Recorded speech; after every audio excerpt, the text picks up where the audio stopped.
హల్లెలూయా. ప్రతీకారమే పరిష్కారం. మనకు 2 రకాల శత్రువులు ఉన్నారు.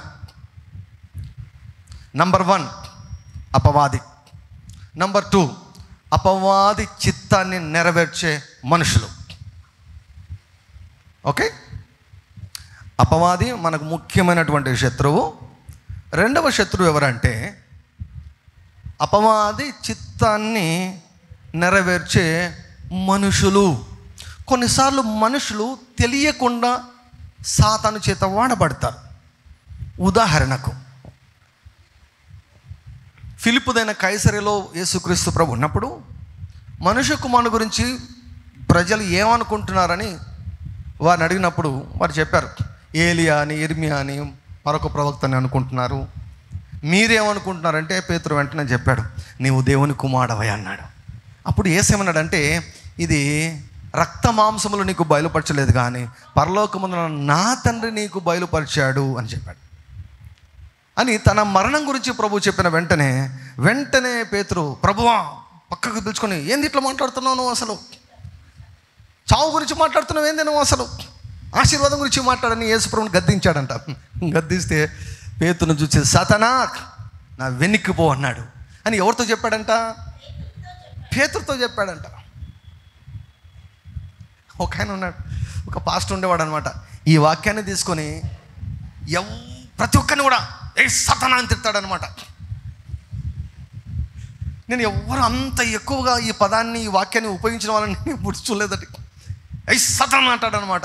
ఏం ఒక్కరవ్వ ఆయన కోపం వచ్చినా, ఒక్కరవ్వ సరిగా చేయకపోయినా కూడా ఏ సాతానా సాతానని. ఆయన సాతానా అంటే వాళ్ళ భార్య, ఆయన నువ్వు సాతానా అంటే. నాకు కళ్ళ ఎదుట జరిగింది. I was the living witness. Pastor అని, పెద్ద పాస్టర్, ఏ సాతానా నేను భార్యను తిట్టాడు. మధ్యలో నేను ఉన్నాడా ఆఫీసులో నేనున్నా, వాళ్ళిద్దరు ఏదో గొడవ అయిందనమాట. ఏ సాతానా అంటే నేను కదా సాతాను, నువ్వు సాతానని ఆమె అంటుందన్నమాట. వీళ్ళేంద్రన్న భలే ఉన్నారు వీళ్ళు అనుకుంటా. ఏమంటే ఈ వాక్యం అనమాట. యేసు ప్రభు పేతురుతో అన్నాడు, సాతాను నా వెనుక అంటే పేతురు తెలియకుండానే సాతానుతో వాడబడ్డాడు.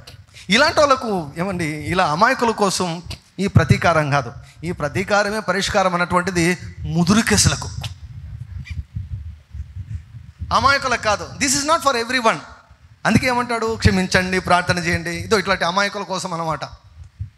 తెలియకుండా చేసేవాళ్ళు ఉంటారనమాట, తెలియకుండా చేసేవాళ్ళు. సో ఎవరు లైన్ దాటారు, ఎవరు ముదురు అయిపోయారు అనేది ఆయనకు తెలుసు, ఆయనకు తెలుసు. హల్లెలూయా. దేవుడు నిన్నన మొన్నన నాకు ఒక భయంకరమైన ప్రత్యక్షత ఇచ్చాడండి. సామెతల గ్రంథము 3వ అధ్యాయము 6వ వచనం.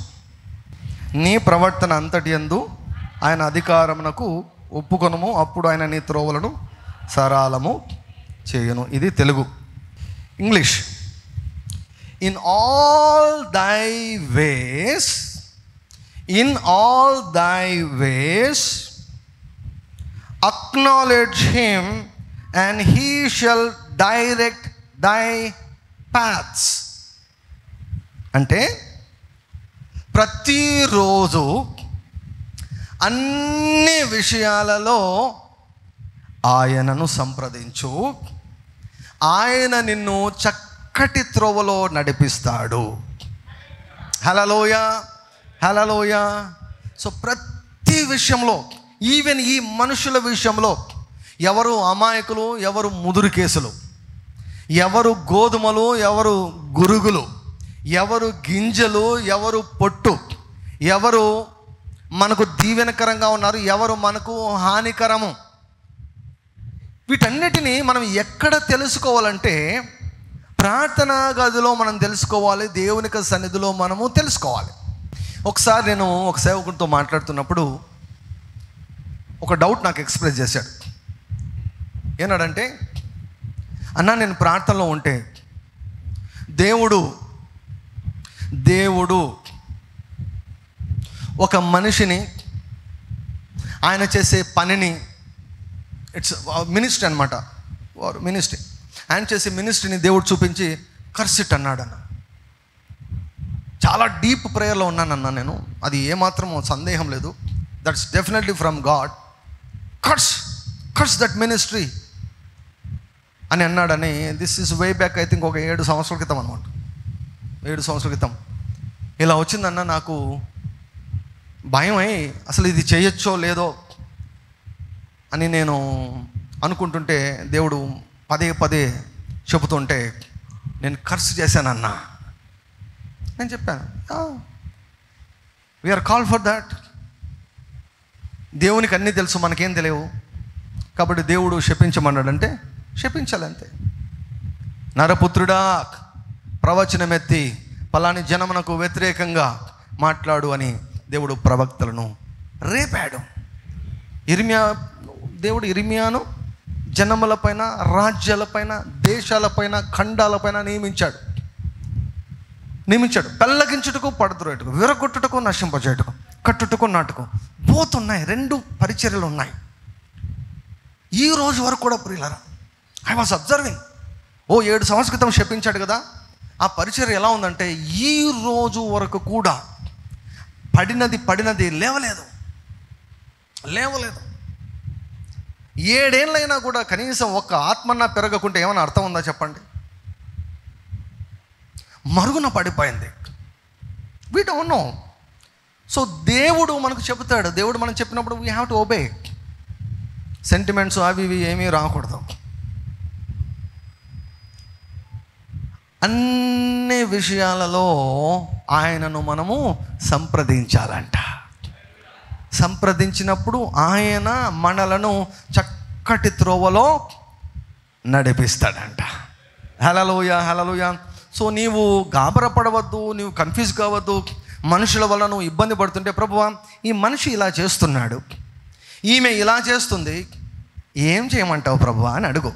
తొందరపడి మా పాస్టర్ చెప్పినాడు అని చేసి ఏమండి వెంటనే ఇంకా చెప్పించుకుంటూ పోవద్దు. చాలా ఇష్టం మనకు కదా, మనల్ని బాధ పెట్టిన వాళ్ళు నాశనం కావాలని ఫ్లెష్ చాలా ఇదిగా కోరుకుంటుంది. అలా చేయకూడదు. ఈ ప్రసంగాలు మొత్తం వింటేనే ఒక పిక్చర్ వస్తుంది, లేకపోతే అపార్థం చేసుకునే దానికి ఆస్కారం ఉంది. వెంటనే శపించుకుంటూ పోవద్దు. Be led by the Holy Spirit. దేవుడు చెబుతాడు, లేదు మొరపెట్టు నేను మారుస్తా అంటాడు. మొరపెట్టు నేను మారుస్తా అంటాడు. రెండోది, ఇది మారే కథ కాదు, come on go head speak against them అంటాడు. దేవుడు చెప్తాడు సంప్రదించాలి.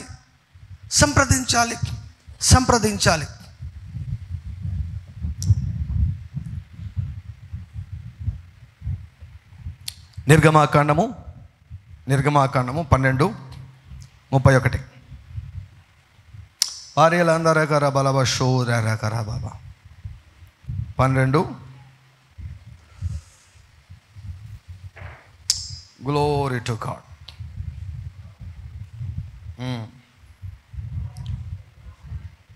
ఆ రాత్రి వేళ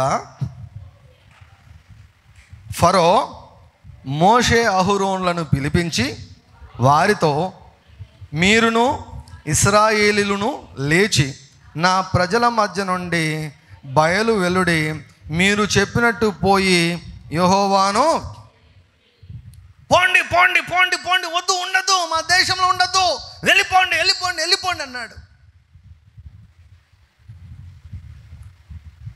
అంతకు మునుపు ఎవడా మీ దేవుడు? ఎవడు మీ దేవుడు? మా చేతిలోంచి, మా అధికారం దగ్గర నుంచి దాటుకొని వెళ్ళిపోదామనే 10 తెగుళ్ళు భయంకరమైన తెగులు వచ్చిన ఐగుప్తు దేశమంతా సర్వనాశనమైనా కూడా ఫరో మారలేదు. కాబట్టి మోషేకు దేవుడు ఏం చెప్పాడు? ఫరోకు వ్యతిరేకంగా మాట్లాడన్నాడు. కానీ మోషే ఫరో కోసం విజ్ఞాపన చేయి మోషే, కన్నీటితో మొరపెట్టు మోషే అని చెప్పాడు దేవుడు. నో. సంఘం కూడా హేరోదు మారాలని సంఘం కూడా ప్రార్థన చేయలేదు. అందుకే ఎక్కువ భాషలో ప్రార్థన చేస్తే పరిశుద్ధాత్ముడు ఆయన ప్రార్థన చేసుకుంటాడు. హల్లెలూయా. మనం ఇంటర్ఫియర్ అయ్యామనుకోండి మొత్తం వంట అంతా పాడైపోతుంది అన్నమాట. ఏమండి, వంట చేస్తే ఒక్కరే చేయాలి కదా, ఇద్దరు ముగ్గురు కలిస్తే ఏమవుతుంది? ఒకరు ఉప్పేసినారనుకోండి, వేయలేదనుకోండి, ఇంకొకరు వేసారనుకోండి, too many cooks will spoil అంట. అట్ట మనం పరిశుద్ధాత్మని ఇబ్బంది పెట్టకుండా ఆయనకు అప్పగించేసి మేళ దూరేక మహదూరికి బౌలైషాన్నరి గారు మరి మాట్లాడితే ఆయన ప్రార్థన ఆయన చేసుకుంటాడు, లక్షణంగా చేసుకుంటాడు. దేవుడు తీర్పు తీర్చేంత వరకు ఫరో ఇశ్రాయేలులను వదిలిపెట్టలేదు. అక్కడ ఇశ్రాయేలులకు సహాయము చేసింది ఏది? దేవుని యొక్క ప్రతీకార స్వభావము. వీరిపైన ప్రేమ, వీరిని హింసిస్తున్నటువంటి వారి మీద దేవుడు తీర్పును కుమ్మరించాడు. ఒక అద్భుతం జరిగింది. ఎందుకు అలా అంటే, దేవుడు టైం ఇస్తున్నాడు. ఒకటే దెబ్బతో కొట్టేసేయచ్చు కదా అంటే లేదు. ఫస్ట్ ఒక తెగులు, రెండవ తెగులు, మూడో తెగులు. అంత దుర్మార్గుడైనటువంటి ఫరోకే అంత టైం ఇచ్చాడు. కానీ ప్రియులరా, ఒక విషయం మీరు ఎప్పుడు కూడా ప్రార్థన చేసుకోండి. నేను కూడా ప్రార్థన చేసుకుంటూ ఉంటాను, మీరు కూడా చేసుకోండి. ఏంటంటే, ప్రభువా, ఎప్పుడు కూడా నాయనా నా హృదయం కఠినం కాకూడదయ్యా, ఎప్పుడు కూడా నా హృదయం కఠినం కాకూడదయ్యా. దైవజనులు కీత్మూర్ గారు అంటారు, ఆ స్టేట్మెంట్ అది లోపలికి వెళ్ళిపోయిందని ఒక్కసారి విన్నా అంతే, రక్తంలోకి వెళ్ళిపోయింది. ఏమన్నాడంటే, చచ్చిపోయిన వారినైనా దేవుడు బ్రతికిస్తాడంట కానీ హృదయ కాఠిన్యానికి మందు లేదంట. హృదయ కాఠిన్యానికి మందు లేదు. హృదయమును కఠినపరుచుకున్నవాడు కీడులో పడును. ఎన్ని మారులు గద్దించినను లోబడని వారు. తెలుగులో మరి తిరుగు లేకుండానే ఉంది. దాని అర్థము మరొక అవకాశము లేకుండా హఠాత్తుగా నాశనం అయిపోతారు. Don't Harden your self.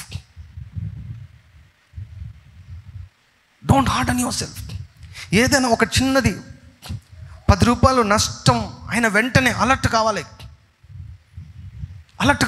చిన్న సమస్య వచ్చిన వెంటనే అలర్ట్ కావాలి. ప్రభు సన్నిధిలోకి వెళ్ళి పరీక్షించుకోవాలి. Lord, am I in the right way? నేను సరైన మార్గంలోనే వెళ్తున్నానా? కొన్నిసార్లు సరైన మార్గంలో వెళ్ళినా కూడా శోధనలు వస్తాయి, తప్పుడు మార్గంలో వెళ్ళినా కూడా శోధనలు వస్తాయి. అందుకే దేవుని సంప్రదించాలనేది. లేకపోతే అక్షరం చంపేస్తుంది. కొంతమంది అంటారు ఇది దేవుని చిత్తం అంటారు, యాక్చువల్గా అక్కడ దయ్యం చిత్తం జరుగుతుంటుంది. అందుకే ప్రతి విషయంలో కూడా ఆయనను సంప్రదించాలి. Lord, why it is happening to me? Why this is like this? ఇది ఎందుకు జరుగుతుంది ప్రభువా అని ప్రభు సన్నిధిలో మనము సంప్రదించినప్పుడు దేవుడు చెబుతాడు. దేవుడు చెప్పినప్పుడు వినాలి. ఇశ్రాయేలులంట దేవుడు ఎంత చక్కగా వివరించాడంటే, మేము వినము అని చెవులో వేళ్ళు పెట్టుకున్నారంట ఇశ్రాయేలీలు. దేవుడు మాట్లాడుతుంటే, ప్రవక్తలను పంపించి మాట్లాడిస్తుంటే ఇశ్రాయేల్ అంట వీళ్ళు వినకుండా చెవిలో, మనం అలా ఉండకూడదు, మనమే ఇలా చెవిలో వేలు పెట్టుకోం, కానీ సలహా వచ్చినప్పుడు, సూచన వచ్చినప్పుడు, దిద్దుబాటు వచ్చినప్పుడు కేర్ చేయము.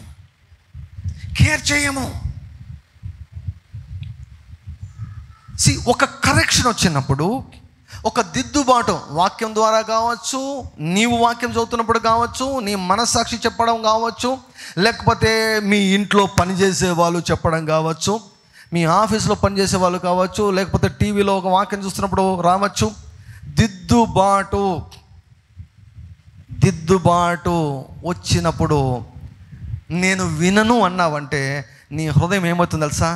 గట్టిగా అయిపోతుంది, రాయిలాగా మారడం మొదలవుతుంది. అలా కొన్ని నెలలు, కొన్ని సంవత్సరాలు చేసామనుకోండి, పూర్తిగా రాయిగా మారుతుంది. దానికి నో ట్రీట్మెంట్. వాళ్ళకి వచ్చేది జడ్జిమెంటే, తీర్పే వస్తుంది. వారికి మారు మనసు రాదు. వారికి ఒక మనిషి ఒక లైన్ దాటితే ఆ మనిషి పశ్చాత్తాపపడలేడంట. ఉదాహరణకు యూదా ఇస్కరియోతు. పేతురు అబద్ధం చెప్పాడు, పేతురు యేసు ప్రభుకి వ్యతిరేకంగా పనిచేశాడు. యూదా ఇస్కరియోతు కూడా యేసయ్యకి వ్యతిరేకంగా పనిచేశాడు. యూదా ఇస్కరియోతు పశ్చాత్తాపపడ్డాడు, పేతురు పశ్చాత్తాపపడ్డాడు. పశ్చాత్తాపపడ్డం అంటే అయ్యో పొరపాటైంది, అయ్యో తప్పైందని ఏడ్చడం కాదు. పేతురు పశ్చాత్తాపపడ్డాడు, యేసయ్య దగ్గరికి వచ్చాడు. హల్లెలూయా. యేసయ్యను వదిలిపెట్టలేదు. యూదా ఇస్కరియోతు యేసయ్య దగ్గరికి వచ్చి ఉంటే ఏమండి, మనషే అంత ఘోరమైన దుర్మార్గుడు, నీచున్నే క్షమించినటువంటి దేవుడు యూదా ఇస్కరియోతు వస్తే క్షమించి ఉండడా? రానివ్వలేదు దయ్యం. యూదా ఇస్కరియోతు హృదయము 3.5 సంవత్సరాలుగా కఠినమైపోయింది. సాతాను ప్రవేశించాడు కదా. That demon did not allow Judas to come to Jesus. యేసయ్య దగ్గరికి రానియలేదంతే. లైన్ దాటిపోయాడు. లైన్ దాటిపోతే చాలా కష్టం అండి. అటువంటి దుస్థితి నాకు కానీ, మనకు కానీ, మీకు కానీ ఎవరికి రాకుండాను గాక. ఆమేన్. హల్లెలూయా, హల్లెలూయా, హల్లెలూయా. మనం ఎప్పుడు కూడా మెత్తని హృదయాన్ని కలిగి ఉందాము గాక.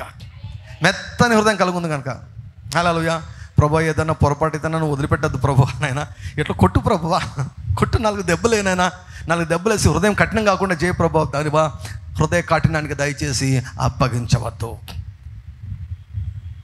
ఒక మనిషి తన మూఢత్వాన్ని బట్టి ముందుకు వెళ్ళిపోతూ ఉంటే, రోమీయులకు రాసిన పత్రికలో పౌలు గారు చెప్పిన ప్రకారం దేవుడు భ్రష్ట మనస్సుకు అప్పగించేస్తాడంట. అటువంటి భయంకరమైన పరిస్థితి నాకు కానీ, నా పిల్లలకు కానీ, మన సంఘంలో ఎవరికి కానీ రాకూడదండి. దేవుడే భ్రష్ట మనసుకు మాంసం కావాలి, మాంసం కావాలి, మాంసం కావాలని వాక్యాల దగ్గర కూర్చొని 30 లక్షల మంది ఓ అని ఏడిస్తే దేవునికి అసహ్యం వేసిందంట. ఇంద్రాయలకి ఇంత పిచ్చి, మాంసం అంటే ఇంత పిచ్చి ఏమిటండి, తిని సావండరా అన్నాడు దేవుడు. 1 నెల రోజులకు సరిపోయే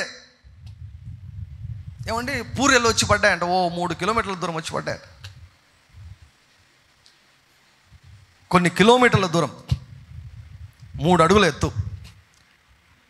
అసలు ఇంకా అసలు ఎంత కకృతి పడి వారు తింటూ ఉండగానే దేవుని యొక్క కోపం రగిలిందంట. మాంసాపేక్ష గల వారిని దేవుడు అక్కడ వారికి తీర్పు తీర్చి వారిని పాతి పెట్టారు. దానికి ఒక పేరు కూడా పెట్టారు అక్కడ. ఏంటంటే మాంసము ఎక్కువ ఆశించి నాశనం అయిపోయారు అంట. ఏ విషయమైనా సరే దేవుడు ఎంత చెప్పినా కూడా వినకుండా ముందుకు వెళ్తూ ఉంటే ఒక టైం వరకు దేవుడు చెప్తాడు, గద్దిస్తాడు. డోంట్ డూ దట్, అలా చేయొద్దు, అలా వెళ్ళవద్దని రకరకాలుగా ప్రయత్నం చేస్తాడు. ఒక పాయింట్ దాటిన తర్వాత ఏమంటాడు తెలుసా? చేసుకోపో అంటాడు దేవుడు. Go ahead. భ్రష్ట మనస్సుకు అప్పగించేస్తాడు. అది అతి భయంకరమైన పరిస్థితి. ఫరో అటువంటి ప్లేస్కి వెళ్ళిపోయాడు. ఇప్పుడు ఫరోకు ట్రీట్మెంట్ ఏమిటంటే పగ, ప్రతీకారమే ఫరోకు ట్రీట్మెంట్. ఫరో మారడానికి దేవుడు అవకాశం ఇచ్చాడు. అవకాశం ఇచ్చినా మారలేదు. ప్రకటన గ్రంథంలో వ్రాయబడింది, మారు మనసు పొంద దానికి నేను అవకాశం ఇచ్చితేనే కానీ అది మారు మనసు పొంద నొల్లదు. ఇష్టం లేదు మారేదానికి. ఒక మనిషి మారేదానికి ఇష్టం లేకపోతే దేవుడు ఏమి చేయలేడు. మారేదానికి ఇష్టం లేనప్పుడు ఏం చేస్తాడు దేవునికి? ఇంకా no option. God has no other option. Only option is vengeance. ఇశ్రాయేలీలను 400 సంవత్సరాల బానిసత్వం నుంచి విడిపించింది ఏమిటో తెలుసా? దేవుని యొక్క ప్రతీకార స్వభావము. హల్లెలూయా, హల్లెలూయా. అసలు ఈ కాలంలో కొంతమంది తల్లిదండ్రులు ఏం చేస్తారు తెలుసా? తల్లిదండ్రులు ఏం చేస్తారా? వాళ్ళ కొడుకును తమ కంట్రోల్లో పెట్టుకుంటారు. భార్యకు వదిలేరు, వాళ్ళ కంట్రోల్లో పెట్టుకుంటారు. ఇంకేమో తెలుసా? విడాకులు ఇచ్చేసేదానికి నాకు చాలా ఫోన్ కాల్స్ వస్తుంటాయి, చాలా మెసేజ్లు వచ్చేస్తుంటాయి. విడాకులు ఇచ్చేసేదానికి తిక్క కుదురుతుంది. తమ చెప్పు చేతుల్లో పెట్టుకుంటారు, తమ కంట్రోల్లో పెట్టుకుంటారు. పురుషుడు తన తండ్రిని తన తల్లిని విడచి భార్యను. పెళ్ళెప్పుడు? పెళ్ళి అంటే అదొక, చాలామంది సేవ అంటే చావు చావు అంటారు. కాదు, పెళ్ళి అంటే చావు. తల్లిదండ్రులు ఏం చేయాలి? తమ కుమారుడిని విడిచేసి పెట్టేశాలి. నేను ఇంకా పెత్తనం చేస్తాంటే కుదరదు. పెళ్ళి కానంత వరకు నీ అధికారం కింద ఉన్నాడు. పెళ్ళైన తర్వాత నీ అధికారం కింద లేడు. అంతే, నీ అధికారం కింద లేడు. ఆయన ఒక బాస్ అయ్యాడు. నీ కొడుకు ఒక బాస్ అయ్యాడు. హల్లెలూయా. కాబట్టి నా కంట్రోల్లోనే ఉండాలి, నా కోడల కంట్రోల్లోకి వెళ్ళకూడదు. ఇది చాలా అపాయకరమే. ఇలా ఉండకూడదు. మన ఫ్యామిలీ సిస్టమ్ ఎలా ఉండాలంటే పరలోకం ఉన్నట్లు ఉండాలి. దేవుని యొక్క వాక్యం ఏం చెప్తే చేయాలండి. హల్లెలూయా. కొడుకు కోడలు ఇద్దరు కూడా ఇరువురి కుటుంబాలకు దీవెనకరంగా ఉండాలి. హల్లెలూయా. నా కంట్రోల్లో పెట్టుకుంటా. ఫరో నేచర్ అనమాట. నా దగ్గర పెట్టుకుంటా, నా కంట్రోల్లోనే పెట్టుకుంటా. నా కంట్రోల్ నేను వదిలిపెట్టను అంటే దేవుడు చూసి ఏం చేస్తాడు తెలుసా? లైన్ దాటుతూనే ఏమవుతుంది తెలుసా? మొదలవుతుంది. ఇంకా నేను పంపను అన్నాడు ఫరో.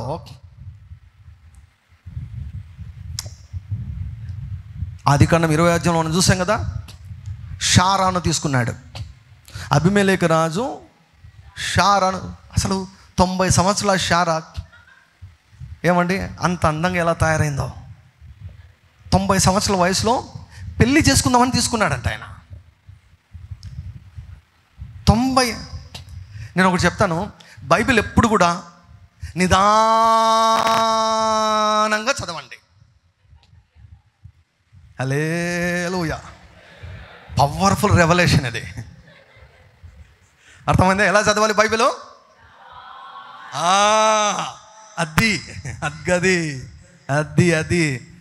అది హల్లెలూయా. నీవు బైబిల్ చదవడం కాదు, నిదానంగా చదివితే బైబిల్ తలకెక్కుతుంది. హల్లెలూయా. ఎప్పుడు కూడా ఈరోజు డైలీ పోర్షన్ పూర్తి చేయాలి, పట్ట సంగటి తిన్నట్టు మింగేయడం కాదు. మా అవ్వ చేసిన పనికి మరి అన్నడు కూడా సంగటి చేయించుకోవాలంటే అడిగే ధైర్యం చాలడంలా నాకు. సంగటి చేయవా అంటే పాయసం చేసి పెట్టింది అవ్వ. మొన్న సంగటి తినాలనిపించి ఇంకా ఉపవాస దీక్షలకు దిగాలి కదా, సంగటి తిందాం అనుకున్నా. అవ్వకు చెప్పాలంటే నాకు భయం వేసి మా వద్దులేబ్బా నాయన చెప్పాను. మింగద్దు. బైబిల్ నిదానంగా చదవండి. నిదానంగా చదివితే ఏవి చూపించాలో అవి చూపిస్తాడు దేవుడు. అందుకే వాక్యాన్ని ధ్యానించే వాళ్ళకు చాలా కనపడతాయి. మీకు కనపడిందా? శారక 90 సంవత్సరాల వయసులో ఏమండి యంగ్ గర్ల్లా కనపడింది అనమాట. సో అబీమెలెకు రాజు పెళ్లి చేసుకుందామని తీసుకొని పెట్టుకున్నాడు. ఆయన పెట్టుకుంటే చెప్పాడు. అది కొన్ని రోజులు జరిగింది. అబ్రహాము కవెనెంట్ మ్యాన్ మొరపెట్టాడు. ఎందుకంటే కొన్ని రోజులు అది జరిగింది. తీసుకుని పోయిన రాత్రి దేవుడు మాట్లాడలేదు. తర్వాత తెర వెనుకలో కొన్ని జరిగితే దేవుడు ఏం చెప్పాడు? కలలోకి వచ్చి మర్యాదగా నీ దగ్గర ఉన్నటువంటి ఆ స్త్రీని పంపించేయి. ఆవిడ ఒక మనిషికి భార్య. ఆమె విషయంలో నువ్వు చచ్చిన వాడవు, అంటే ముట్టుకుంటే సస్తావురా అని చెప్పాడు. ఎవరికి? ఎమ్మెల్యే లాంటి వాడికి, ఎంపీ లాంటి వాడికి, మంత్రి లాంటి వాడికి. హల్లెలూయా. రాజు అండి. రాజు ఏం కోరుకుంటే అది అంతే. ఎవరు కావాలంటే వాళ్ళు వచ్చేస్తారు రాజుకు.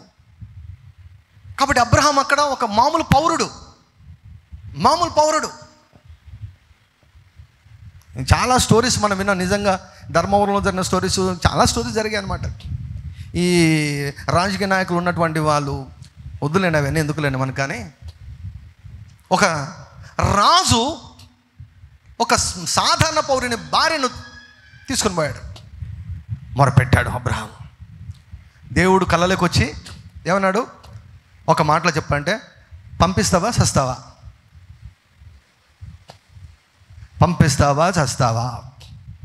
హల్లెలూయా.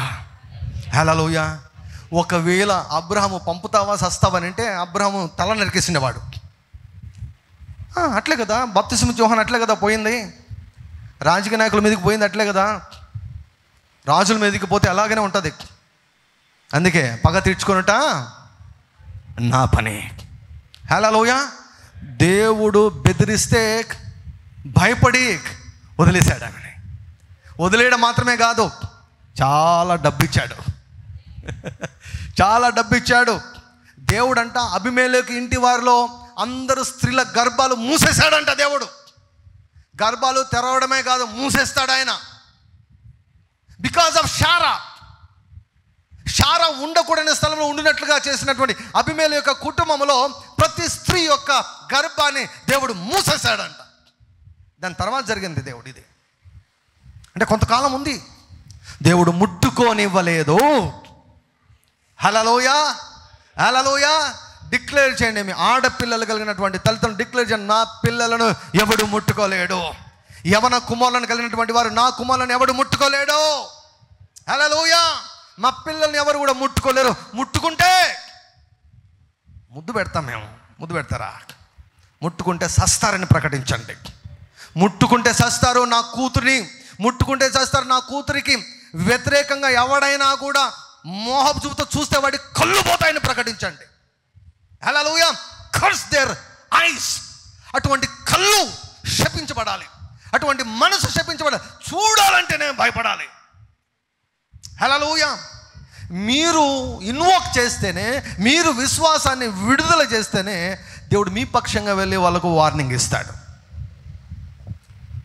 ఇప్పుడు ఇలాగే చేశాడు కదా ఫరోకు ఎంత వార్నింగ్ ఇచ్చినా వినలేదు. కాబట్టి ఏం చేశాడు దేవుడు? ఏం చేశాడు ఏమండి? జ్యేష్ఠ సంతానం, శవము లేని ఇల్లు లేదంట. శవము లేని సొంత కుమారుడు చచ్చిపోయాడండి ఆ రాత్రి. ఐగుప్తులో ప్రతి ఇంటిలో శవం ఉందంట. అప్పుడు ఇంకా పోండి అన్నాడు. ముందుగా చెప్పాడు, నాయనా ఈ ఇశ్రాయేలుతో ఎందుకు పెట్టుకుంటావయ్యా? రాజ్యం అంతా నాశనం అయిపోయింది, పంటలన్నీ నాశనం అయిపోయాయి, జంతువులు చచ్చిపోయాయి, నీళ్లు దొరకడం వల్ల కప్పలు, ఈగలు, మిడతలు, ఈ యొక్క మంచు గడ్డలు వద్దు నాశనం అయిపోయిందంటే వినలేదు మనోడు. అందుకే ఆ స్టేజ్ ఎప్పుడు కూడా రాకూడదు. ఏదైనా నష్టం జరుగుతుంటే వెంటనే అలర్ట్ అయిపోయి, ప్రభువా నేను రాంగ్ రూట్లో ఉన్నానా? అయ్యా సరిచేయి ప్రభువా. తండ్రి చాలా హార్డ్గా ఉందయ్యా, లోబడలేకుండా ఉన్నాను. నీ మార్గంలోకి వచ్చేదానికి నాకు ఈగో అడ్డం వస్తుంది ప్రభువా, నాకు ప్రైడ్ అడ్డం వస్తుంది ప్రభువా, ప్రాబ్లం ఉందయ్యా, నన్ను మార్చయ్యా. జీవనదిని నా హృదయంలోనికి ప్రవహింపు చేయి ప్రభువా. శరీరక్రియలు లయం చేయి. నిన్నే నమ్ముకున్నానయ్యా అని 4 గోడల మధ్యలో పెనుగులాడు. అడుగు, నీ హృదయాన్ని దేవుడు మెత్తన చేస్తాడు. ఫరోకు పట్టినటువంటి గతి నీకు పట్టదు, ఫరోకు పట్టినటువంటి గతి నాకు పట్టదు. హల్లెలూయా. కొడుకు చస్తే అప్పుడు పోయిరండి వదిలిపెట్టాడు. పోతున్నారు. అప్పటికైనా బుద్ధి వచ్చిందా? హృదయ కాఠిన్యం అంతే అండి. ఒక లైన్ దాటామంటే వెనక్కి రాలేం ప్రియులారా, వెనక్కి రాలేం. ఒక లైన్ దాటామంటే వెనక్కి రాలేం.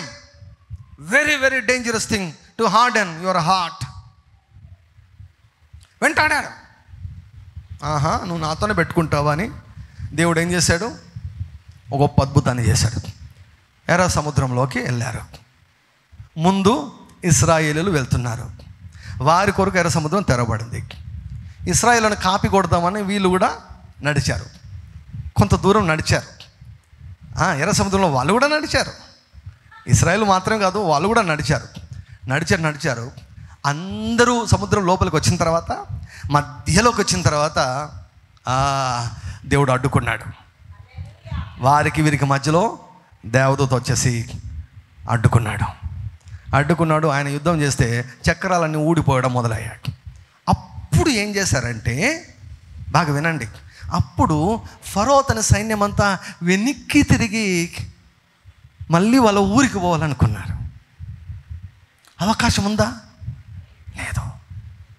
ఆ టైంలో సారీ ప్రభువా అని 1,00,000 సార్లు సారీ చెప్పిన నో ఛాన్స్.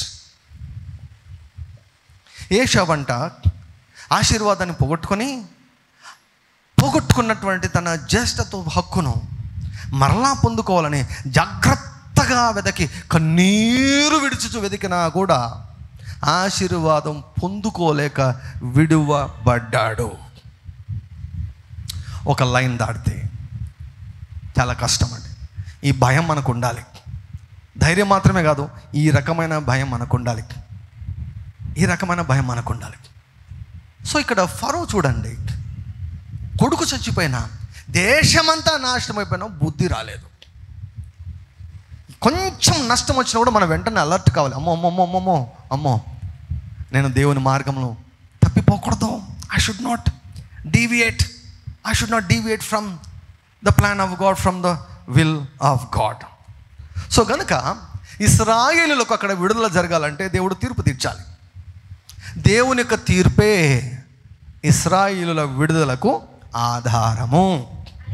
అన్నిసార్లు కాదు, కానీ కొన్నిసార్లు దేవుని యొక్క ఉగ్రతే మనకు విడుదల.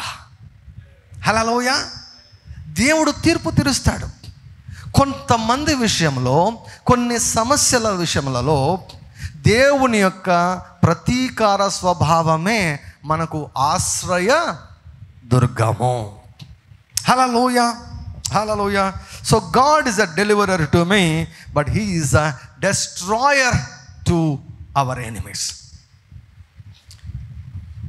మన మిత్రులకు దేవుడు మిత్రువు, మన శత్రువులకు దేవుడు శత్రువు. Glory to God. Hallelujah, hallelujah, hallelujah, hallelujah. దేవుడే మానవుణ్ణి శపించాడు. ఫస్ట్ మానవుని శపించింది దేవుడు. తండ్రి అయినటువంటి దేవుడు శపించాడు, కుమారుడైనటువంటి దేవుడు శపించాడు, అత్యంత సున్నితమైన మృదువైన పరిశుద్ధాత్ముడు కూడా శపించాడు. కొన్ని రాజ్యాలను, కొంతమంది రాజులను, కొన్ని దేశాలను శపించుట కొరకై దేవుడు తన ప్రవక్తలను ఎన్నుకున్నాడు. హల్లెలూయా, హల్లెలూయా. ప్రవక్త ద్వారా ఇశ్రాయేలులను ఐగుప్తులోంచి విడిపించాడు. ప్రవక్త ద్వారానే వారిని కనాను దేశంలోనికి దేవుడు అడుగు పెట్టించాడు. హల్లెలూయా. దేవుని చేత నియమించబడిన ప్రవక్త మీ గురించి మాట్లాడే మాటలు చాలా విలువైనవి, చాలా విలువైనవి. మోస్ట్ ఆఫ్ ద టైమ్స్, చాలాసార్లు దేవుని చేత నియమించబడినటువంటి ప్రవక్త ఎవరంటే మీ సంఘ కాపరే. హల్లెలూయా. మీ సంఘ కాపరే మీ మీద అనుకూల వచనాలు పలికితే అవి చాలా బలంగా పనిచేస్తాయి. సో మీరు ప్రార్థన చేయించుకుంటారో లేదా అది అనవసరం, కానీ పాస్టర్ గారు ఒక మాట పలకండి, ఒక మాట బ్లెస్ చేయండి, ఒక మాట పలకండి, నా కొడుకును ఒక మాట దీవించండి, ఒక మాట విడుదల చేయండి. శతాధిపతి అడిగాడు కదా, మాట మాత్రము సెలవేమో, నా దాసుడు బాగుతాడు. పాస్టర్ నా కోసం ప్రార్థన చేయండి, కాదు కాదు కాదు, ఒక మాట పలకండి. Hallelujah, hallelujah. Please bless my son, please bless me. నన్ను దీవించండి, నన్ను దీవించండి, నన్ను దీవించండి, నన్ను దీవించండి, నన్ను దీవించండి. హల్లెలూయా. వారు మనల్ని దీవించినప్పుడు ఆ దీవెనలు మన జీవితంలో పనిచేస్తాయి. Glory to God, glory to God. నేను కానుకలు పంపించిన ప్రతిసారి కూడా 1వ తారీఖునే హల్లెలూయా ఆర్డిజే మినిస్ట్రీస్ తరపున వెళ్ళాల్సిన విత్తనాలన్నీ 1వ తారీఖునే వెళ్ళిపోయాయి. దేవుని నామమునకు మహిమ కలుగును గాక. హల్లెలూయా. నేను సీడ్ పంపించిన ప్రతిసారి ఒక చిన్న మెసేజ్ పెట్టానమాట, కైండ్లీ బ్లెస్ దిస్ సీడ్. మా పరిచయ ద్వారా విత్తబడినటువంటి యొక్క విత్తనాన్ని దయచేసి దీవించండి అని పెడితే వారు దీవెన వచనాలు వారు పలుకుతారు, దీవెన వచనాలు వారు పంపిస్తారు మెసేజ్ ద్వారా. హల్లెలూయా. ఆ దీవెనలన్నీ మన అందరి మీద పనిచేస్తూ ఉన్నాయి. Glory to God. Hallelujah, hallelujah, hallelujah, hallelujah. Glory to God, glory to God. మన విత్తనాలు వ్యర్థం కావు, మన విత్తనాలకు గొప్ప పంటను మనం కోయబోతున్నాం. హల్లెలూయా, హల్లెలూయా. దేవుడు గొప్ప గొప్ప కార్యాలు మనందరి జీవితంలో ఆయన చేయబోతున్నాడు. సో దేవుడు శపించాడు, యేసయ్య శపించాడు, పరిశుద్ధాత్ముడు శపించాడు, దేవుడే శపించు నిమిత్తం మనుషుని ఏర్పరచుకున్నాడు. పౌలు మనిషిని శపించాడు. Hallelujah. Paul cursed man, Paul cursed man. Glory to God, hallelujah. గలతీయులకు వ్రాయబడిన పత్రిక, గలతీయులకు వ్రాయబడిన పత్రిక 1వ అధ్యాయం 6 నుంచి చదువుతాను. గలతీయులకు వ్రాయబడిన పత్రిక 1వ అధ్యాయం 6 నుంచి 9 వరకు. క్రీస్తు కృపను బట్టి మిమ్మల్ని పిలిచిన వానిని విడచి భిన్నమైన సువార్త తట్టుకు మీరింత త్వరగా తిరిగిపోట చూడగా నాకు ఆశ్చర్యమగుచున్నది.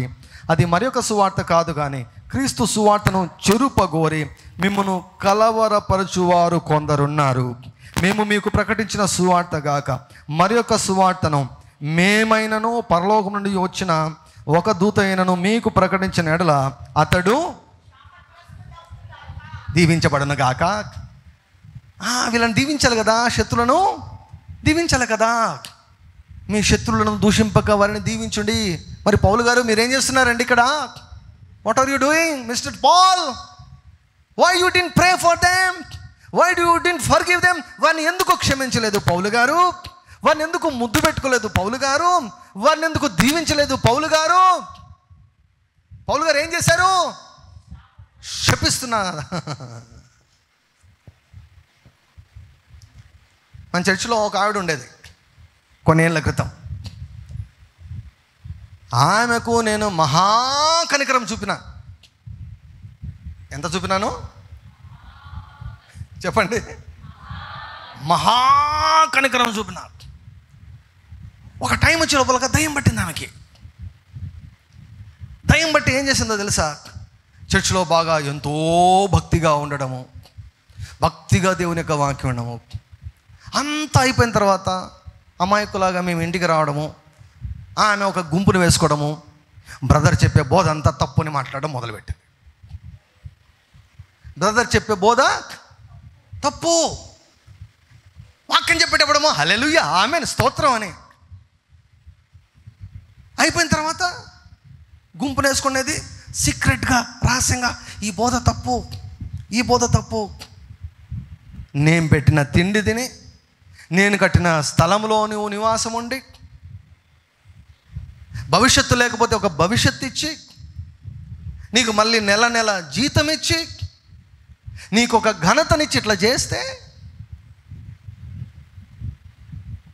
నాకు వ్యతిరేకంగా కూడా కాదు, నేను చేసే బోధకు వ్యతిరేకంగా. బోధ గురించి నేను ఎంత కష్టపడతానో తెలుసా?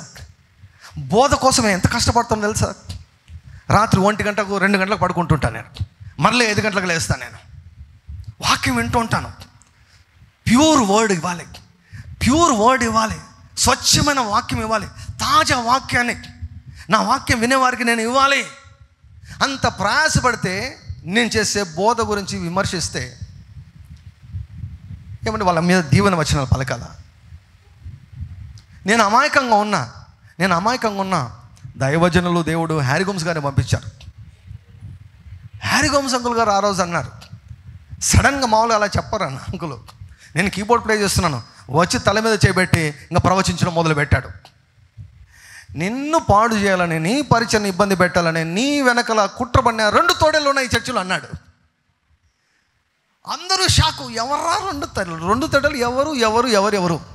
ఇంకా వర్డ్ బయటకు వచ్చింది కదండి, 2 రోజులకే బయటపడ్డాయి 2 తోడేళ్ళు. బయటపడిన తర్వాత మోమాటం లేదు. అంతవరకు దేవదూతలాగా చూశాను, వెంటనే గెట్ అవుట్. ఇంకా తర్వాత ఎన్నో రకాల మ్యానిపులేషన్లు. తప్పిపోయిన కుమారులాగా అంగీకరించండి, నన్ను క్షమించి పెద్ద మనసు చేసుకోండి, అలా ఇలా నో వే. ఏం చేశారంట వీళ్ళను?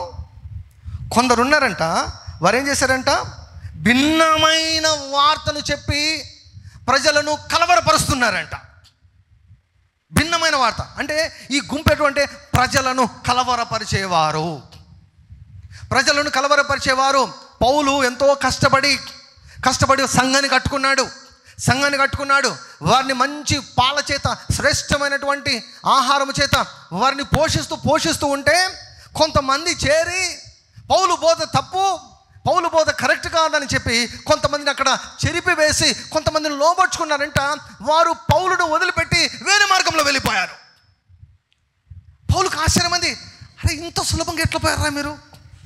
నేను ప్రార్థన చేశాను, నేను ప్రయాసపడ్డాను, నేను ప్రసవ వేదనతో మిమ్మల్ని కన్నాను, ఎవడో ఏదో పనికిమాలినోడు 4 మాటలు చెప్తే వినేసి పక్కకి వెళ్ళిపోయారే, నాకు ఆశ్చర్యం అవుతున్నది అని ఏమంటున్నాడు? వాడు ఎవడైనా సరే ఒకవేళ దేవదూత వచ్చి అయినా సరే చెబితే వాడు కూడా శాపగ్రస్తుడు అన్నాడు. అంటే Paul did not hesitate even to curse an angel if he spoils the gospel of Christ. క్రీస్తు సువార్తను చెరిపేవాళ్ళు ఎవరైనా, దేవదూతలైనా మనుషులైనా, శాపగ్రస్తులని శపించబడేశాడు. అర్థమవుతుందా? దేవుడు శపించాడు, యేసయ్య శపించాడు, పరిశుద్ధాత్ముడు శపించాడు. శపించేదానికి దేవుడు ప్రవక్తలను ఎన్నుకున్నాడు. ఇక్కడ పౌలు కూడా శపిస్తూ ఉన్నాడు, పౌలు కూడా శపిస్తున్నాడు.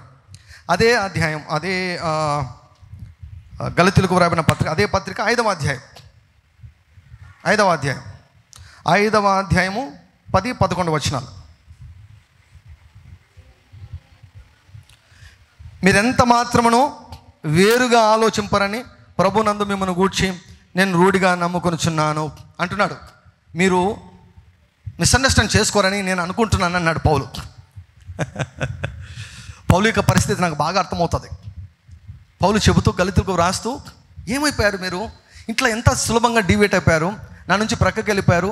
కానీ నేను చెప్తున్నటువంటి మాటలను మీరు అపార్థం చేసుకోరని నేను చెబుతున్నాను. అయితే మిమ్మును కలవరపెట్టుచున్నవాడు ఎవడైనను వాడు తగిన శిక్షను, మిమ్మల్ని కలవరపెట్టే వారి కోసం విజ్ఞాపన చేయండి, మొరపెట్టండి, మోకాళ్ళేసి కన్నీరు కార్చండి.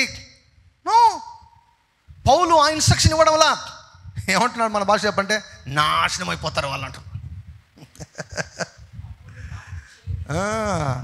అప్పుడే కాదు, ఇంకా ముందుకు ఇంకా ఇంటెన్సిటీ పెంచుతాడు. చూడండి, సహోదరులారా, సున్నతి పొందవాలని నేను ఇంకను ప్రకటించుచున్న ఎడల ఇప్పటికి హింసింపబడ నేల ఆ పక్షమున సిలువ విషయమైన అభ్యంతరం తీసివేయబడను కదా. మిమ్మును కలవరపెట్టువారు తమ్మును తాము సస్తైమేలు అన్నాడు. పౌలు మాట్లాడుతున్నాడు.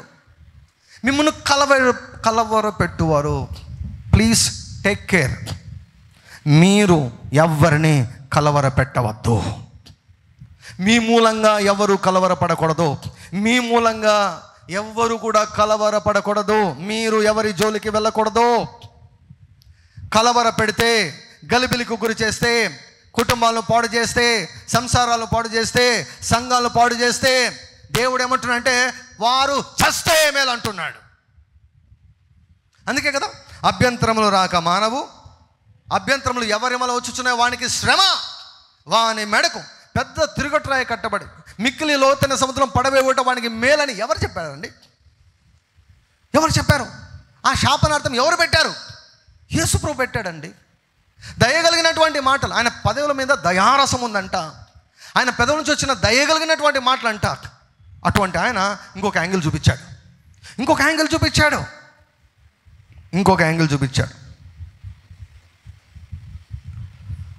తిమోతికి వ్రాయబడినటువంటి మొదటి పత్రిక,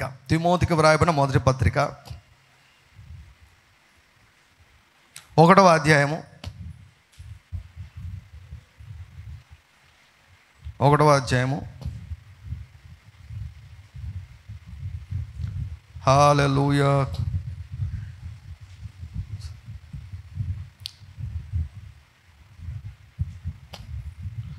థ్యాంక్ యూ లార్డ్ జీసస్. 1వ అధ్యాయము 19-20 వచనాలు.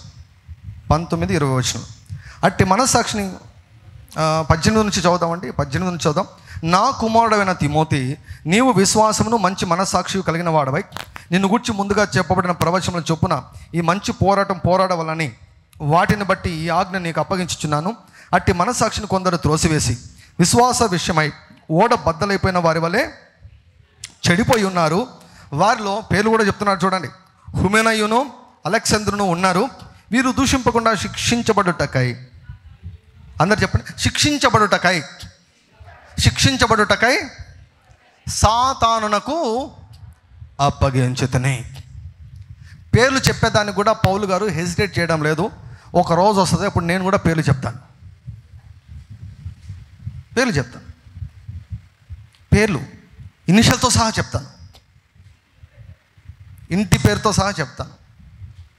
చెప్పారు కదా పౌలు, హుమనై, అలెగ్జాంద్రు, వీరిని శిక్షించబడేదానికి సాతానుకు, do you know the authority of a man of God? దైవజనునికి ఉన్న అధికారం ఏమిటో తెలుసా? దయ్యం చేతికి అప్పగిస్తే దయ్యం ఏం చేస్తాడు? హత్య, నాశనము, దొంగతనం. దొంగల చేతికి అప్పగించినట్లే ఇంకా వారి జీవితం ఊహించండి. ఇంకా పౌలు వీరిద్దరిని క్షమించి త్రోవ తప్పిన వారలను చేరదీసే నాదుడు అనలేదు. పోయినారా, పోతారా, పోండి, డైరెక్ట్గా సాతాను ఒడిలోకి వెళ్ళిపోండి. Go in the name of Jesus. I hand over you in to the hands of the devil to destroy your life, to punish your life. మిమ్మల్ని శిక్షించే దాని కొరకు సాతాను చేతికి మిమ్మల్ని అప్పగిస్తున్నాను అని వీళ్ళిద్దరి గురించి పౌలు గారు చెప్పారు. హల్లెలూయా. అర్థమవుతుందండి? అర్థమవుతుందా? 2వ పత్రిక, తిమోతికి వ్రాసిన 2వ పత్రిక 4వ అధ్యాయము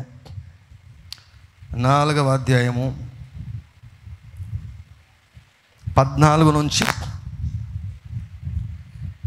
నుంచి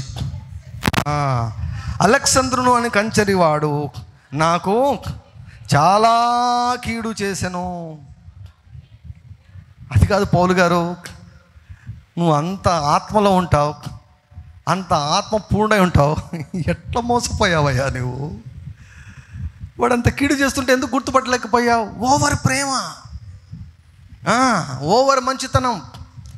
దేవుని కంటే మంచోళ్ళుగా మనం ఉండకూడదు, దేవుని కంటే ఎక్కువగా మనం ప్రేమించకూడదు. నేను మెడిసిన్ చేస్తున్నప్పుడు, ఐ థింక్ హౌస్ సర్జన్ చేస్తున్నప్పుడు, పెళ్లి సంబంధాల గురించి వేరే వాళ్ళు మాట్లాడుతున్నప్పుడు వాళ్ళు బిలీవర్లా అని అడిగారు అన్నమాట. బిలీవర్లు అంటే బిలీవర్లు కదా, బిలీవర్ల కంటే మంచోళ్ళు అన్నారట. అది ఏందో మరి తెలియదు. బిలీవర్ల కంటే మంచోళ్ళు అంట, బిలీవర్లు కాదు కానీ బిలీవర్ల కంటే మంచోళ్ళు అన్నట్టు. అట్లా దేవుని కంటే మంచోళ్ళలాగా మనము ఉండకూడదు. కొంచెం మెదడులో కొంచెం గుజ్జు ఉండాలి మనకు. చాలా కీడు చేశాడంట. ఎట్లా మోసపోయా పౌలు అంటే, నేను కూడా మనిషిని ఆర్డీజే అంటాడు ఆయన. నన్ను అడిగితే నేను కూడా అంటాను, ఎన్ని పేర్లు చెప్పాలో, నాకు చాలా కీడు చేసిన వాళ్ళ పేర్లు ఎన్ని పేర్లు చెప్పాలో నేను. దేవునికి తెలుసు, మీకు తెలుసు. ఒకరోజు వస్తుంది, అప్పుడు పేర్లు కూడా చెప్తాను. పుస్తకాలు రాస్తాను నేను, పుస్తకం రాస్తాడు, బయోగ్రఫీ, బయోపిక్ కూడా తీయిస్తాడు. నాకు హైదరాబాద్లో చాలామంది డైరెక్టర్స్ కూడా పరిచయం అయ్యారు, మూవీ డైరెక్టర్స్ కూడా పరిచయం అయ్యారు.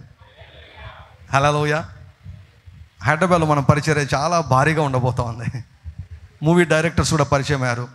నేను చెప్పాను, ఒక టైం వస్తుంది నా బయోపిక్ తీయాలి అని. మా మినిస్ట్రీ బయోపిక్ తీయాలంటే మీరు చెప్పండి సార్, మేము రెడీగా ఉంటామన్నారు. ఖచ్చితంగా తీస్తా.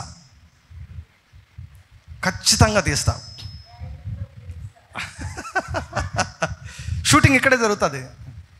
షూటింగ్ జరుగుతుంది తాడిపత్రి. అంతంగా క్యారెక్టర్స్ అంతా నా పాత్రను రెన్ని వేస్తాడు.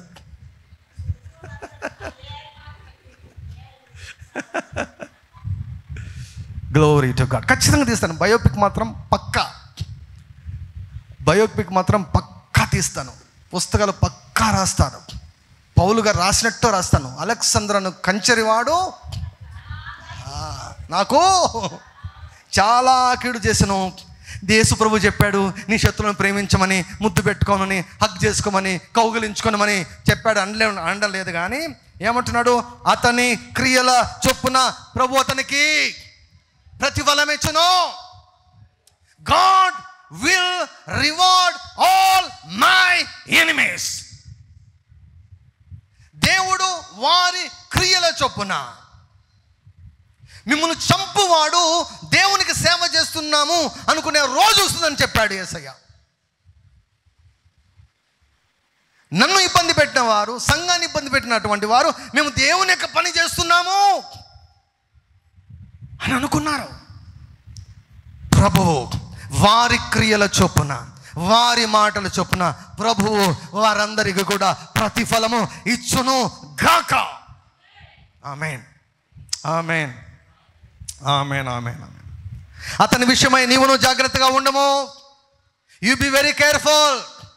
హల్లెలూయా, హల్లెలూయా.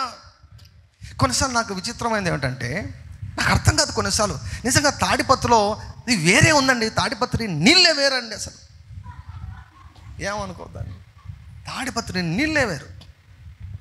సంఘములో ఉంటారు. ఏమండి, అందరికీ తెలుసు నేను ఒక వ్యక్తి సంఘంలోంచి వెళ్ళిపోయారని తెలుసు. సంఘము నుంచి వెళ్ళిపోయాడు ఒక మనిషి ఉన్నాడు, స్త్రీ కావచ్చు పురుషుడు కావచ్చు, వెళ్ళిపోయారు.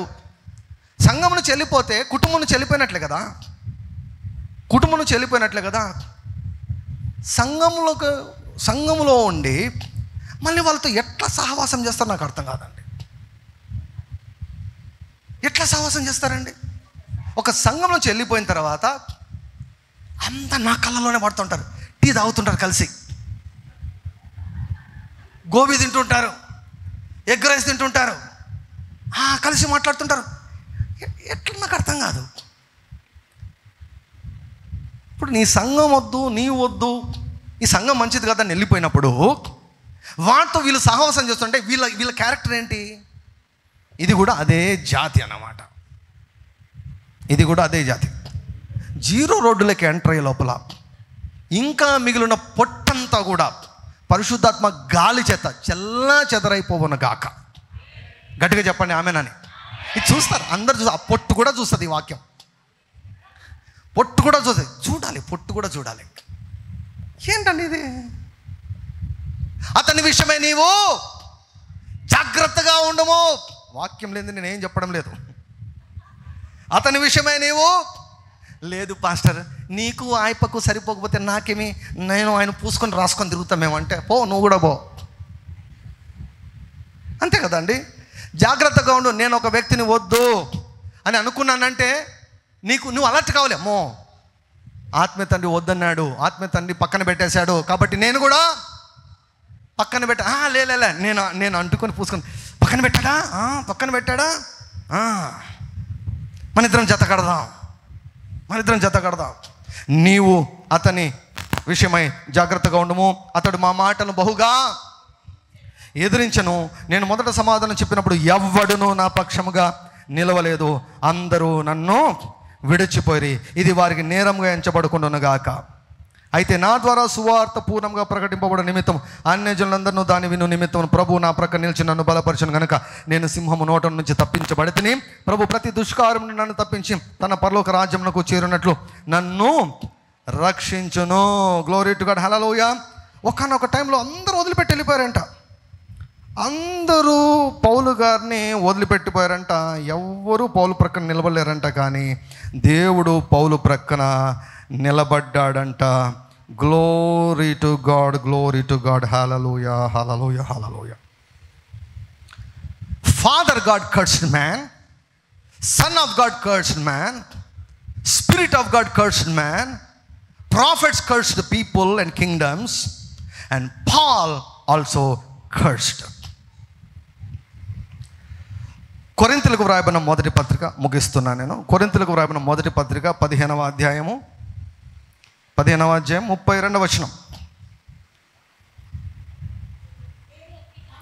మనుష్య రీతిగా నేను ఎఫెసులో మృగములతో పోరాడిన ఎడల నాకు లాభమేమి? ఏమంటున్నాడు అంటే ఏంటి? సింహంతో పోరాడా? సింహంతో పోరాడా? ఎలుగుబంటితో పోరాడా దావీదులాగా? ఎవరితో? మనుషులో, మృగాలు లాంటి మనుషులు.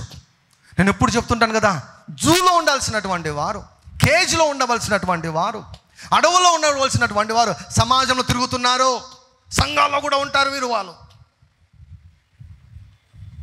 పౌలును ఎదిరించారు. పౌలు సేవ చేయకూడదని అడ్డుకున్నారు. ఎవరంటే వీరు మృగాలు.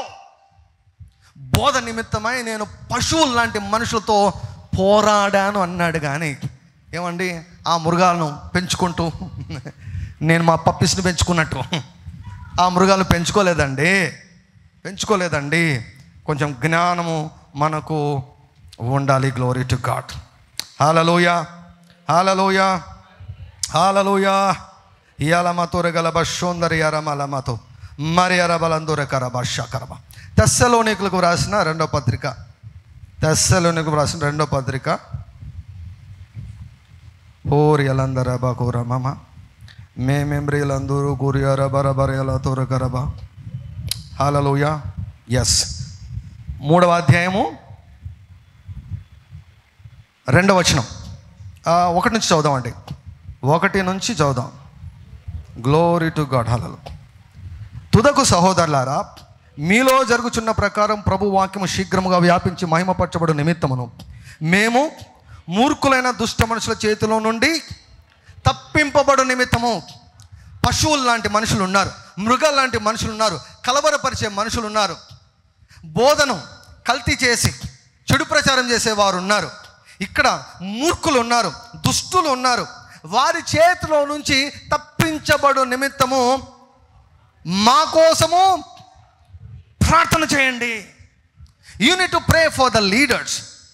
ఒక నాయకుని స్థానానికి వచ్చాడు అంటే శత్రువులు ఎక్కువ అవుతారు. సత్యం కొరకు నిలబడ్డారంటే శత్రువులు అవుతారు. నీకు అసలు శత్రువులు లేరంటే doubt. You are leading a compromised life. నీకు శత్రువులే లేరంటే you are leading a compromised life. ఒక స్థాయి వరకు శత్రువుల యొక్క వ్యతిరేకత మనకు ఉపయోగపడుతుంది, మనల్ని బలపరుస్తారు. కానీ కొంచెం లైన్ దాటితే మన పరిచర్యకి హానికరం, మన జీవితాలకి హానికరం, మన కుటుంబాలకే హానికరం. ఇటువంటి దుర్మార్గులు, దుష్టులు, చెడ్డవారు, మృగాలాంటి వారు, కలవరపరిచేవారు, మనుషులను మభ్యపెట్టి మనుషులను లోబర్చుకొని మనుషులకు అబద్ధాలు చెప్పి ఒప్పించి, అబద్ధాలు కల్పించి ఒప్పించి వేరు చేసేవాళ్ళు, సహోదరుల మధ్య భేదాలు పుట్టించేవారు. ఇటువంటి వారికి దేవుడు చూపే ప్రతీకారమే పరిష్కారం. Hallelujah, hallelujah. God cursed, Jesus cursed, holy ghost cursed, prophets cursed, Paul cursed, RDJ will also curse. Hallelujah, hallelujah. దేవుని ప్రణాళికలో మనం ముందుకు పోతుండగా చివరిగా వినండి. దేవుని యొక్క ప్రణాళికలో మనం ముందుకు వెళ్తుండగా అడ్డు వచ్చే దేనినైనా కూడా శపించే అధికారాన్ని, బాధ్యతను దేవుడు మనకిచ్చాడు. Hallelujah. It is our right and privilege to curse anything or anyone who opposes the plan of God for our life. నన్ను అంత మాట అంటావా? అది కాదు ఇక్కడ పాయింట్. దేవుని యొక్క ప్లాన్, దేవుని యొక్క చిత్తము, దేవుని యొక్క పని పర్సనల్ మ్యాటర్ కాదు. దేవుని యొక్క ప్లాన్. నా జీవితంలో దేవుని యొక్క ప్రణాళికకు ఏది అడ్డు వచ్చినా, ఎవరు అడ్డు వచ్చినా వారిని కానీ దానిని కానీ శపించే అధికారాన్ని, బాధ్యతను దేవుడు నాకు ఇచ్చాడు. నేను శపించకుంటే ఆ అడ్డు అలాగే ఉంటుంది. That's why I don't hesitate to pronounce judgement of God upon everything and everyone who comes against me fulfilling the plan of God for my life. Hallelujah. దేవుడి యొక్క మాట మన వెనుకలో ఫలింపచేయను గాక.